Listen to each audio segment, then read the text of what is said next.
melted siya. Melted na butter. Pwede rin i-melt yan sa ano? Sa microwave, ma'am? Instead of using the oil ngayon, butter tayo. Okay. Make sure na kung ano namang butter yung ilagay dito na straight siya, pwede rin. Ito, pwede rin. Butter yung gagamitin natin. Pwedeng oil. Dito talaga butter. Hindi pwede siya ng ano. Eh, ma'am, pwedeng i-melt sa microwave? Yeah. Pambilang ni. Tama na guys. Nakadali na. Mag-measure kayo ngayon ng dry.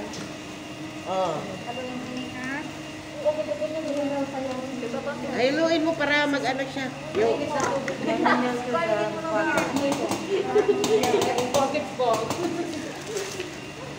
Ha? Pwede pala. Idiretso ko na lang sa microwave. Yan. So, baking soda tayo. Kasi nga, All purpose. yeah, because self-raising, huwag kang malilito. Self-raising. Pag self-raising, Soda lang. Kasi Pero meron- pag all purpose. all purpose or plain flour, both. Yes. Oo. Good.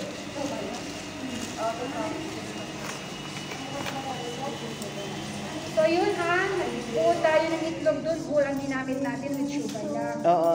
Itlog at sugar lang Isip yun. mamaya ha. Inisip nyo na. Sige. Ipagsama-sama na yung dry, ano. Okay na yan? Self-pressing flour.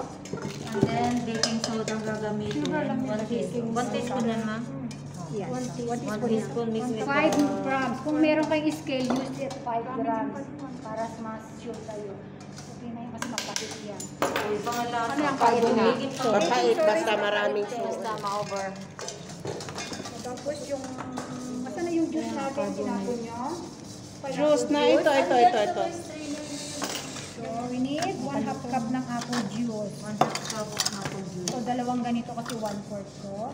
Apple juice, nasa lang Ay, ano, pineapple. Kulang ng pine. Ay, okay. Apple. Sorry na, sorry. Ito naman Sorry, pineapple. tama. Pwede ba na si ate, napaka-attentive niya, tsaka very ano siya, sa mga ingredients.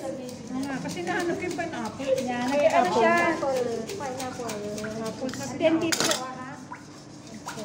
Consistent siya. Need to be sweet. Kasi meron naman kayo re-review na ano, recipe. Kunin nyo na lang yan para simplified na kasi yan. Pineapple juice. Guys, para ito mamaya sa ating black forest. So, okay na to? Okay na. So, okay na kayo dyan? Okay na kayo? Okay na rin ito. Asin, lagyan ng oil, of course. Don't forget the asin kasi yun ang Pinch lang. nagpapa-balance ng iyong mga Walang asin dito. component. Ayun, hawak na. Ilang minutes lang yun. Okay. Wow, ang good ng ating ano. Tingnan mo na yun. Dili na Galing ng cake, oh. Ano yung Ilang adding all the ingredients. Ito na yung and sugar. Nauutot na Huwag ako. naman masyadong slow motion na. Di ba? Mamamatay.